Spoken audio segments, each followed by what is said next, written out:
બુલેટિનની શરૂઆત કરીશું લેટર યુદ્ધની ખબરની સાથે। જી હા, અમરેલી ભાજપમાં હવે લેટર યુદ્ધ શરૂ થયું છે। ભરત સુતરિયાએ પત્ર લખી નારણ કાછડિયાને જવાબ આપી દીધો। ભાજપમાં પડી રહેલી આંતરિક તિરાડો હવે ધીરે ધીરે બહાર આવી રહી છે, ત્યારે અમરેલીમાં ભાજપનો આંતરિક વિખવાદ સપાટી પર ગયો છે। નારણ કાછડિયાએ અમરેલીના ભાજપના ઉમેદવાર ભરત સુતરિયા પર કરેલ આક્ષેપો સામે ભરત સુતરિયાએ જવાબ આપ્યો। ભરત સુતરિયાએ નારણ કાછડિયાને પત્ર લખ્યો। પત્રમાં નારણ કાછડિયાને સંબોધિત કરીને તેમણે લખ્યું છે, જ્યારે જ્યારે તમે મને ખૂબ અભિનંદન પાઠવ્યા ત્યારે મેં તમને થેન્ક યુ કહેલું, જે આપને ભૂલાઈ ગયેલ હોય તેવું લાગી રહ્યું છે। આથી આ પત્રથી આપને યાદ કરાવવા માંગુ છું કે જ્યારે હું લાઠી તાલુકા ભાજપ મહામંત્રી બન્યો ત્યારે મેં આપ સાહેબને થેન્ક યુ કહ્યું હતું। 2023ના વર્ષમાં જિલ્લા પંચાયતનો પ્રમુખ બન્યો ત્યારે પણ મેં આપ સાહેબને થેન્ક યુ કીધેલું। તમે મારા માર્ગદર્શક તરીકે જેટલી વાર અભિનંદન આપ્યા તેટલી વાર મેં તમને થેન્ક યુ કહ્યું છે। વધુમાં જ્યારે દેશમાં લોકસભાની ચૂંટણી હોય ત્યારે ઉમેદવાર નક્કી કરવાનું કામ આદરણીય વડાપ્રધાન શ્રી નરેન્દ્ર મોદી સાહેબ, માનનીય ગૃહમંત્રી શ્રી અમિતભાઈ શાહ તેમજ રાષ્ટ્રીય અધ્યક્ષ શ્રી જેપી નડ્ડા સાહેબ અને પાર્લામેન્ટરી બોર્ડ કરતું હોય છે। ત્યારે આપ જે આક્ષેપ લગાવો છો આ પરથી સ્વાભાવિક રીતે સ્પષ્ટ સાબિત થાય છે કે આપ પાર્લામેન્ટરી બોર્ડનું પણ અપમાન કરી રહ્યા છો। ક્ષત્રિય સમાજ સંકલન સમિતિમાં બે ફાંટા પડી ગયા હોય તેવું લાગી રહ્યું છે। સંકલન સમિતિના કેટલાક સભ્યો માટે પીટી જાડેજાએ ગદ્દાર શબ્દ વાપરી સામાજિક રાજનીતિ ગરમાવી છે। સંકલન સમિતિના સમર્થન અંગે પીટી જાડેજાએ કહ્યું કે કેટલાક ગદ્દાર લોકો અંગે હું જરૂરથી ખુલાસા કરીશ અને કહ્યું કે સંકલન સમિતિમાંથી હું રાજીનામું નથી આપવાનો। પહેલા તો મેં રાજીનામું આપવાનું કીધું હતું, આપ્યું નથી અને આપવાનો પણ નથી।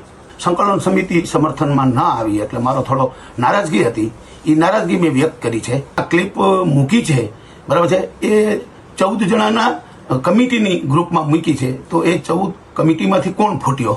તો જે મારી નારાજગી નહીં પણ મારો જે આક્ષેપ હતો એ ખોટો નથી। હું સાયબર ક્રાઇમમાં ફરિયાદ કરીશ અને હું જાણીશ કે આ ગદ્દાર કોણ છે। એ એક જ છે। એટલે મને સંકલન સમિતિના બધાના ફોન આવ્યા કે ભાઈ એક જ વ્યક્તિ છે તો આપણે એને ખુલ્લો પાડશું અને સંકલન સમિતિમાં જે આવી રીતે જોડાયેલા છે એને આપણે દૂર કરશું। એટલે મારી નારાજગી દૂર થઈ ગઈ અને અત્યારે મારે રમજુ બાબા સાહેબ બધા સાથે વાતે થઈ ગઈ, બરાબર છે। અને હું સાંજે કે કાલે અમે આ મીટિંગ કરશું, આ બાબતમાં ચર્ચા કરશું એવું પણ મને કીધું। પીટી જાડેજાના આક્ષેપ બાદ રમજુભાઈએ જવાબ આપ્યો, હવે વિવાદ પૂરો થઈ ગયો છે, અમે સંકલન સમિતિને સાથે રહી મજબૂત કરીશું। સંકલન સમિતિમાંથી રાજીનામાની ચાલેલી પીટી જાડેજાની વાત બાદ સમિતિના આગેવાન રમજુભાઈ પત્રકાર પરિષદ સંબોધી, જેમાં તેમણે કહ્યું, સંકલન સમિતિ એક જ છે, અમે સંકલન સમિતિને મજબૂત કરીશું। અમારો વિરોધ પક્ષ સામે નહીં, વાણીવિલાસ સામે હતો। ચૂંટણી પૂરી થઈ ગઈ એટલે વાત પણ પૂરી થઈ ગઈ। ચિંતામાં એ કે જે કાંઈ બોલ્યા પણ એ પ્રશ્ન આંતરિક પ્રશ્ન સંસ્થાનો હતો ને આંતરિક પ્રશ્ન 2 દિવસ પહેલાં જ પૂર્ણ થઈ ગયો છે, એમની યારે વાતચીત પણ થઈ ગઈ એટલે હવે કોઈ પ્રશ્ન રહેતો નથી। સંકલન સમિતિ એક જ છે, પીટી જાડેજા સાહેબે રાજીનામું પણ નથી આપ્યું અને આખી સમગ્ર સંકલન સમિતિ એક જ છે અને બધા સાથે જ છીએ। એમને જે કાંઈ ચિંતામાં બોલ્યા હોય પણ બધું જ વસ્તુઓને હવે એમને ચોખવટ કરી દીધી છે કે સંકલન સમિતિ સાથે છીએ, સંકલન સમિતિને મજબૂત કરવાનું કામ કરશું। એટલે એમનો છેલ્લે ઓડિયો પણ આવી ગયો છે। પંચમહાલ નીટ કાંડ મામલે મોટા સમાચાર। જય જલારામ સ્કૂલના ચેરમેન દીક્ષિત પટેલે દાવો કર્યો કે કોઈએ જ ગેરરીતિ થઈ નથી। પંચમહાલ નીટ કાંડ મામલે એક પછી એક ખુલાસા થઈ રહ્યા છે, ત્યારે જય જલારામ સ્કૂલના ચેરમેન એક મોટો ખુલાસો કર્યો। તેમણે દાવો કર્યો છે કે ગેરરીતિ કરાવવા માટે પ્રેશર કરાતું હતું। તુષાર ભટ્ટ સાથે કેટલાક વાલીઓની સંડોવણી પણ છે, તેની તપાસ કરવામાં આવે। અશોક પટેલ સંતાન માટે ગેરરીતિ માટે આવ્યા હતા, જે અંગે પણ તપાસ થાય। અશોક પટેલ કરીને અહીંયા આગળ છમણપુર કોલેજના એક પ્રિન્સિપલ છે, એ મારી પાસે આવ્યા હતા અને એમની બેબી અહીંયા આગળ એક્ઝામ આપી રહી હતી અને એ વખત એમને મને ઘણું બધું પ્રેશર કર્યું હોવા છતાં પણ આપણે અહીંયા આગળ આવું કશું થતું નહોતું અને એમને વારંવાર આપણે જણાવી દીધેલું કે ભાઈ અમારે ત્યાં આવું કશું થતું નથી। આ બધી જે ફરિયાદો કરી હતી એની પાછળ અને આ જે અત્યારે ટીમ પકડાઈ છે એની પાછળ પણ મને એવો અનસાર લાગી રહ્યો છે કે ભાઈ આ ભાઈનો ગમે તે રીતે આડકતરી રીતે હાથ હોઈ શકે। પંચમહાલથી નીટ કાંડમાં ફરાર આરોપી શિક્ષક તુષાર ભટ્ટને પોલીસે રાઉન્ડ અપ કરી લીધો છે। આ સાથે જ આરીફ વોરા પણ પોલીસ પકડમાં આવી ગયો છે। બંનેની તપાસમાં કેટલાક મોટા માથાના નામ પણ સામે આવે તેવી શક્યતાઓ છે. વડાપ્રધાન નરેન્દ્ર મોદીએ આજે પશ્ચિમ બંગાળમાં સભા સંબોધી, જેમાં તેમણે ટીએમસી સરકાર પર પ્રહારો કર્યા. कुछ दिन पहले ही एक बम फट गया और बच्चों का जीवन चला गया. माताओं, बहनों, बेटियों का तो यहां जीवन मुश्किल हो गया है. संदेश खाली में ये क्या कर रहे हैं, ये पूरा देश देख रहा है. टीएमसी संदेश खाली में हर हथकंडा इस्तेमाल कर रही है, लेकिन मैं आप सभी को गारंटी देता हूं, टीएमसी का कोई भी अत्याचारी, टीएमसी का कोई भी अत्याचारी बच नहीं पाएगा. વડાપ્રધાન મોદી આવતીકાલથી 2 દિવસના વારાણસીના પ્રવાસે જશે. 14 મે શુભ મુહૂર્તમાં નામાંકન નોંધાવશે. વડાપ્રધાન નરેન્દ્ર મોદી 14 મેના રોજ વારાણસી બેઠક પરથી લોકસભા ચૂંટણી 2024 માટે ઉમેદવારી પત્ર ભરવા જઈ રહ્યા છે. છેલ્લી સતત 2 ટર્મથી પ્રધાનમંત્રી મોદી રેકોર્ડ બ્રેક મતોથી આ બેઠક પર જીતી રહ્યા છે. હવે તેઓ ફરીથી આ બેઠક પરથી ચૂંટણી મેદાનમાં હેટ્રિક બનાવવા સજ્જ છે. તો વારાણસી બેઠક પર ભાજપના મોદી સામે કોંગ્રેસના અજય રાય છે, જ્યારે કેટલાક અન્ય અપક્ષના ઉમેદવારો પણ ચૂંટણી લડી રહ્યા છે. ત્યાં દરમિયાન પ્રધાનમંત્રી મોદીના પક્ષમાં માહોલ બનાવવા માટે ભાજપે વારાણસીમાં ખાસ પ્લાન તૈયાર કર્યો છે. વડાપ્રધાન નરેન્દ્ર મોદીનો વારાણસી કાર્યક્રમ 13 મે 2024ના રોજથી શરૂ થશે. સૌથી પહેલા પ્રધાનમંત્રી મોદી સવારે પટનાના ગુરુદ્વારા જશે. ત્યારબાદ તેઓ હાજીપુરમાં એક મોટી ચૂંટણી રેલીને સંબોધિત કરશે. બાદમાં મુઝફ્ફરનગર, સારણ અને ત્યાંથી સાંજે વારાણસી જવા રવાના થશે. 14 મે મોદી સૌથી પહેલા 80 ઘાટ પર જશે. તેઓ 14 તારીખે સવારે કાલભૈરવ મંદિરે દર્શન કરશે. બાદમાં એનડીએના નેતાઓ સાથે ચૂંટણી સભા પણ કરશે. માનવામાં આવી રહ્યું છે કે આ બેઠકમાં દરેક મોટા નેતા હાજર રહેશે અને આગળની રણનીતિ પર મંથન કરવામાં આવશે. આ પછી પ્રધાનમંત્રી મોદી સવારે શુભ મુહૂર્તમાં ઉમેદવારી ફોર્મ ભરશે. આવતીકાલે 10 રાજ્યો અને કેન્દ્રશાસિત પ્રદેશોની 96 બેઠકો પર મતદાન થશે. અનેક દિગ્ગજોના ભાવિ આવતીકાલે ઈવીએમમાં સીલ થશે. 2019માં ભાજપે આ ફેઝમાં સૌથી વધુ 42 બેઠકો જીતી હતી. વાયએસઆર કોંગ્રેસે 22, બીઆરએસે 9 અને કોંગ્રેસે 6, જ્યારે અન્યએ 17 બેઠકો જીતી હતી. ચૂંટણીના ચોથા તબક્કામાં કુલ 1717 ઉમેદવારો મેદાનમાં છે, જેમાંથી 1540 પુરુષ અને 170 મહિલા ઉમેદવારો છે.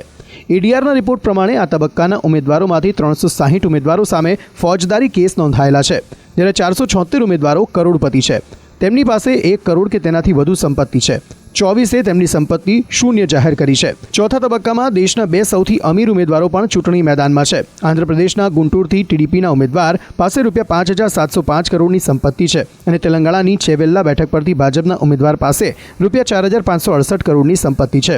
543 લોકસભા સીટોના ત્રીજા તબક્કા સુધી 284 સીટો પર મતદાન થયું છે. કુલ 380 બેઠકો પર 13 મે સુધીમાં મતદાન પૂર્ણ થશે. બાકીના 3 તબક્કામાં 163 સીટો પર મતદાન થશે. એડીઆરના રિપોર્ટ અનુસાર 274 ઉમેદવારો એવા છે જેમની સામે હત્યા અને અપહરણ જેવા ગંભીર કેસ નોંધાયેલા છે. આજે રાજ્યના વાતાવરણમાં પલટો જોવા મળ્યો. રાજ્યના અનેક ભાગોમાં વાદળછાયા વાતાવરણની સાથે વરસાદ વરસ્યો.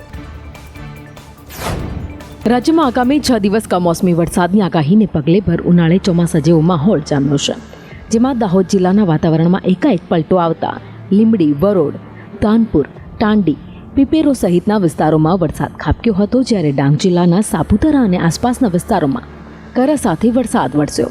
આ સાથે જ નર્મદા જિલ્લાના અંતરિયાળ વિસ્તારોમાં પણ કમોસમી વરસાદ નોંધાયો. તો બીજી તરફ વડોદરાના કરજણ, શિનોર અને નારેશ્વર પંથકમાં પણ વરસેલા કમોસમી વરસાદને પગલે વાતાવરણમાં ઠંડક પ્રસરી ગઈ.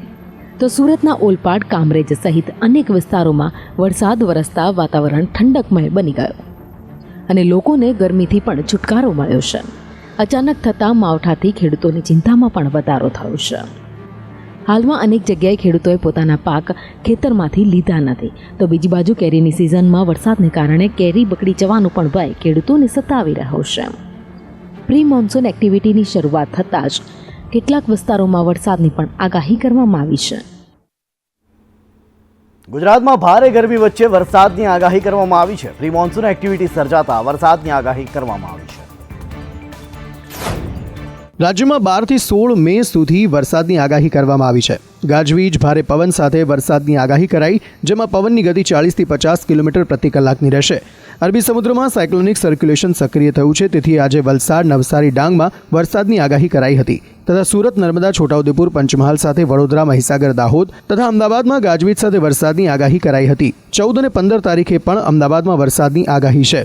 રાજ્યમાં અંગ દઝાડતી ગરમી વચ્ચે વરસાદ આવશે, જેમાં પ્રી મોન્સૂન એક્ટિવિટીના ભાગરૂપે રાજ્યમાં આ સ્થિતિ જોવા મળી રહી છે.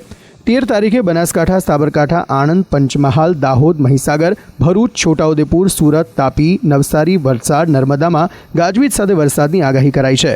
જ્યારે 14 તારીખે બનાસકાંઠા, સાબરકાંઠા, મહેસાણા, ગાંધીનગર, અરવલ્લી, ખેડા, અમદાવાદ, આણંદ, પંચમહાલ, દાહોદ અને મહીસાગરમાં વરસાદ ખાબકશે. તેમજ 15 તારીખે અરવલ્લી, ખેડા, અમદાવાદ, આણંદ, પંચમહાલમાં ગાજવીજ સાથે વરસાદની આગાહી કરાઈ છે. તથા 16 તારીખે બનાસકાંઠા, સાબરકાંઠા, દાહોદ, ગીર સોમનાથ, અમરેલી અને ભાવનગરમાં પણ વરસાદની આગાહી કરવામાં આવી છે. મોરબીની જીવાદોરી કહેવાતા મચ્છુ 2 ડેમમાંથી પાણી ખાલી કરવાની શરૂઆત કરાઈ, જે ચિંતાજનક બાબત છે.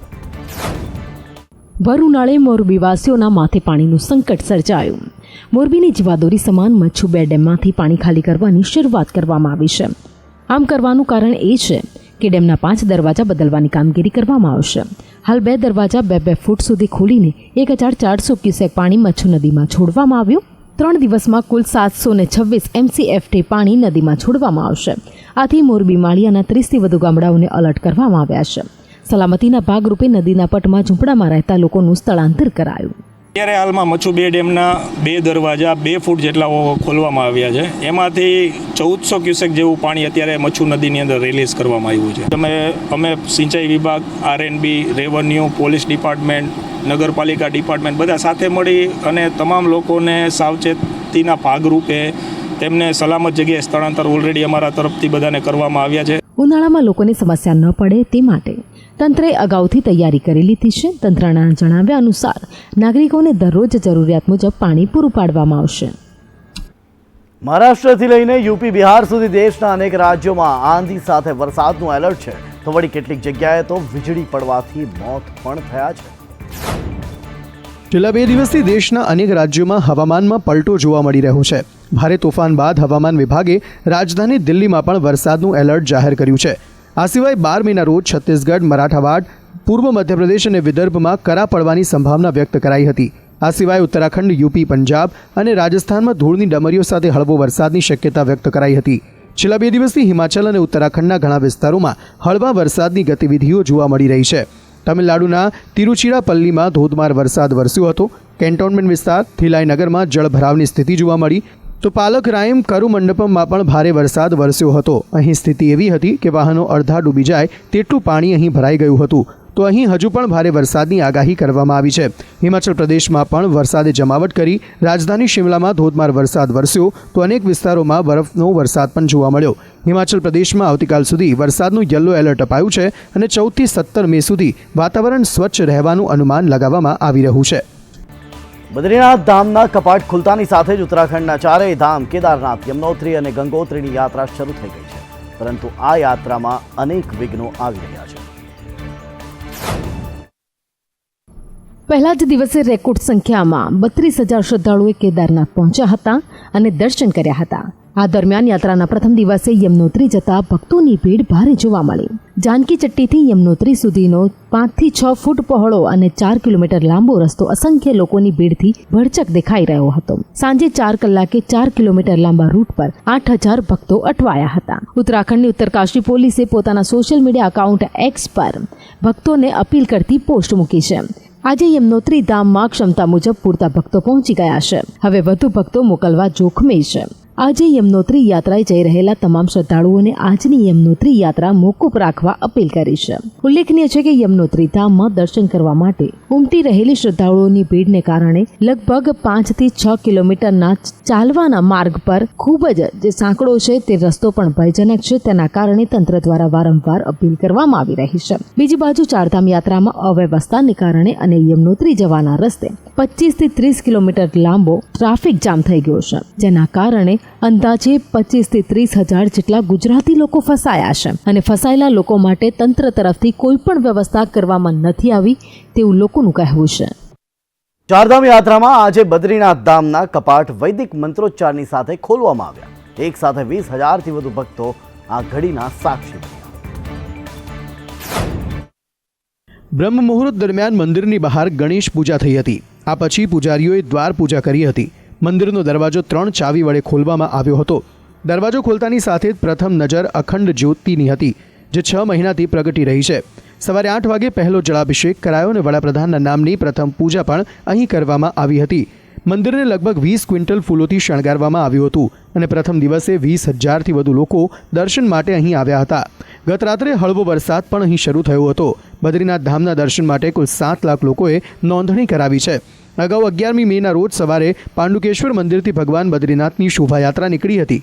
આ મંદિર ઉત્તરાખંડના ચમોલી જિલ્લામાં સમુદ્ર સપાટીથી 3133 મીટર ઊંચાઈ પર બનેલું છે. દર વર્ષે લગભગ 10 લાખ ભક્તો બદ્રીનાથ ધામ પહોંચે છે અને ભગવાનના દર્શન કરે છે. આ મંદિરનું વર્ણન સ્કંદ પુરાણ અને વિષ્ણુ પુરાણમાં પણ જોવા મળે છે. વૈદિક કાળમાં પણ આ મંદિરના અસ્તિત્વનો ઉલ્લેખ પુરાણોમાં મળે છે, જેના કારણે આ મંદિર 4 ધામમાં મુખ્ય મંદિરોમાંનું એક ધામ છે.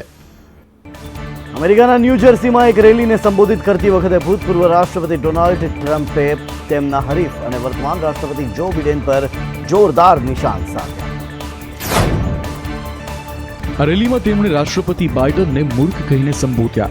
આ સિવાય ટ્રમ્પે મોંઘવારી, ઇલેક્ટ્રિક કાર, પ્રેસ અને ક્રિસ ક્રિસ્ટી સહિત અન્ય ઘણા મુદ્દાઓ પર પણ વાત કરી. રેલીમાં હાજર હજારો સમર્થકોની સામે ટ્રમ્પે રાષ્ટ્રપતિ જો બાઇડનની આકરી ટીકા કરી હતી.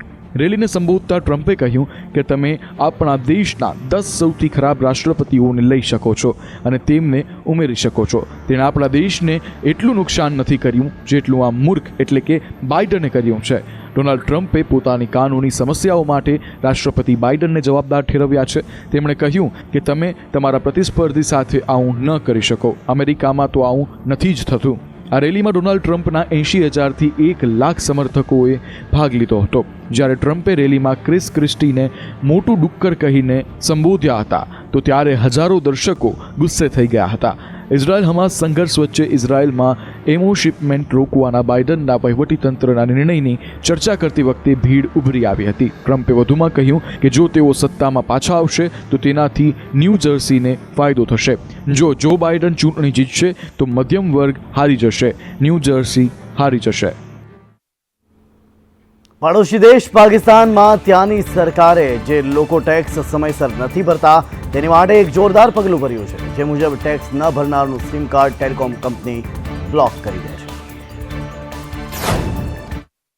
આ માટે પાકિસ્તાનના ઇન્કમટેક્સ વિભાગે ગ્રાહકોને સંદેશા મોકલ્યા કે સમય પર ટેક્સ ચૂકવી દો, નહીંતર ભવિષ્યમાં તમારા મોબાઈલમાં રહેલું સિમ સરકાર બંધ કરશે. પરંતુ ત્યાં સુધી સરકારના આ સંદેશને લોકોએ અવગણીને ટેક્સ ન ભર્યો. આખરે સરકારના નિર્દેશ પ્રમાણે ત્યાંની ટેલિકોમ કંપનીઓએ 5,000 પૈકી 3,500 ગ્રાહકોના સિમ કાર્ડ બ્લોક કરી દીધા છે, જેથી લોકો ફોન કરવા અને ફોન પર રીલ્સ જોવા આતુર બન્યા છે. પરંતુ સરકારે ઘણા મેસેજ કર્યા છતાં કોઈએ સમયસર ટેક્સ ફાઇનલ ન કર્યો. આનાથી ટેલિકોમ કંપનીઓએ સરકારના આદેશ પ્રમાણે જરૂરી પગલાં લઈ લીધા.